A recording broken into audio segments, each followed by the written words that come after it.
si Jermel Serial Vibia, Grade 1 SSES, Physical Education. Iuna itong mga braso pa itaas at ipalakpak ang mga ito ng 5 beses. 1, 2, 3, 4, 5. Igalaw ang kanang braso kaharap, gawin ng 5 beses. 1, 2, 3, 4, 5. Igalaw ang kaliwang braso patalikod, gawin ng 5 beses.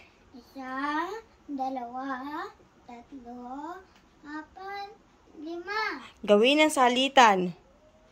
1, 2, 3, 4, 5. Iyuko ang katawan paharap at patalikod, gawin ng 5 beses. 1, 2, 3,